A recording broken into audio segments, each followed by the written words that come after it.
हाय बच्चों, आज अब हमें सीखना है लेसन नंबर 2 और जिसका नाम है वास्तविक संख्याएं।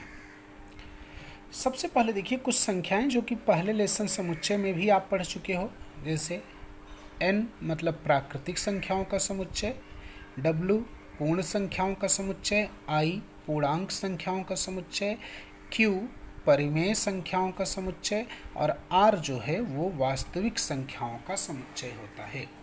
तो अगर इन सब को आप समझेंगे तो देखिए n उपसमुच्चय w, उपसमुच्चय i, उपसमुच्चय q और उपसमुच्चय r, मतलब एक क्रम से ये बड़ा होता जा रहा है। पहले ये इसके सभी घटक इसमें हैं, w के i में हैं। तो अगर आप इनको समझेंगे तो देखेंगे ये चीज़ हमें मालूम होती है।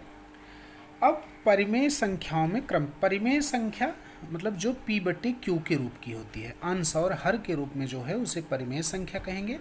तो अगर मान लीजिए हमारे पास कोई दो परिमेय संख्या है p बटे q और r बटे s, और हमें इनमें क्रम संबंध का मतलब कि कब ये बड़ा है कब बराबर है ऐसा करना है, तो हमें सबसे पहले क्या करना पड़ेगा, p और s का गुणा करना पड़ेगा, फिर q और r का, ऐसे तिर्यक गुणा। लेकिन ध्यान रखिए पहले p और s का करिएगा फिर q और r का।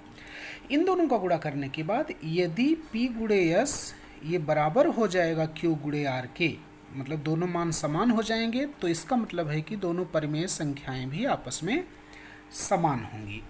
दूसरा इसी में होगा कि यदि p और s का गुणा करने के बाद जो आएगा वो q और r के गुणा से बड़ा आ जाएगा, इसका मतलब है कि ये जो पहला वाला जो परिमेय संख्या है वो दूसरे वाले से बड़ी है। और सेम ऐसे यदि तिर्यक गुणा करने पे p और s का गुणा करिए और उसका मान छोटा आ जाए q और r से, तो इससे हमें पता चलता है कि ये p बटे q जो है ये छोटा होगा r बटे s। इस प्रकार से कोई दो परिमेय संख्या अगर दी रहेगी तो हम उसमें छोटे या बड़े का संबंध बता सकते हैं। अब इसी में दिया है देखिए परिमेय संख्याओं के गुणधर्म, जिसमें योग और गुणन दो गुणधर्म दिया गया है। सबसे पहले देखिए क्रम निरपेक्ष, अगर कोई तीन परिमेय संख्या है a b c, तो क्रम निरपेक्ष योग में होता है कि अगर a और b को जोड़िए जो मान आएगा वही b और a का मान आएगा। और यही क्रम निरपेक्ष गुणन में होता है, अगर a और b का जो गुणा होगा वही b गुणे a का भी होगा। और सेम ऐसे अगला है साहचर्य का नियम। साहचर्य में मान लीजिए कोई तीन हैं, a और b को पहले जोड़िए फिर जो आए उसमें c जोड़िए, या b और c को पहले जोड़ लीजिए फिर उसमें a को जोड़िए तो सेम मान आएगा। और यही सेम चीज़ गुणा के लिए भी है कि यदि पहले b और c का गुणा कर लो फिर a का गुणा करो, या a और b का गुणा करके फिर उसमें c का गुणा करो, तो इनके मान पे कोई अंतर नहीं आता। फिर है सर्वसमीका। सर्वसमीका में क्या है कि किसी भी परिमेय संख्या में जीरो चाहे पहले जोड़ो चाहे बाद में जोड़ो वही मान आता है। और ऐसे ही किसी भी परिमेय संख्या में एक का गुणा चाहे पहले करो चाहे बाद में करो वही संख्या आती है, इसे कहते हैं सर्वसमीका।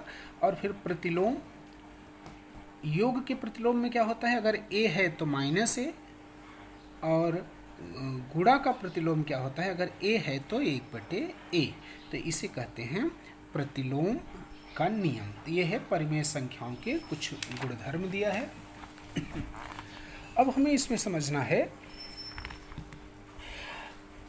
शांत या अशांत, या खंडित या अखंडित समझना है। इसमें देखिए कोई भी परिमेय संख्या दी गई है तो हमें कैसे पता चलेगा कि ये शांत है या अशांत है। तो जैसे ये 2/5 दिया है, हम क्या करेंगे, 2 में 5 से भाग देंगे। अगर भाग देने पर ये डायरेक्ट पूरा पूरा कट जाता है तो इसका मतलब है कि यह जो है शांत स्वरूप का है। जैसे 2 में 5 से भाग देंगे तो देखिए शांत आ रहा है। सेम ऐसे 7/64, 7 में 64 से भाग देंगे तो कुछ पद के बाद जाके कट जाएगा। ऐसे 101 में 8 से भाग देंगे तो भी कट जाएगा। और लेकिन यहाँ देखिए 17/36 लिखा है, इसको अगर आप काटिए तो ऐसे कुछ देर बाद 2 2 2 2 2 2 इस तरह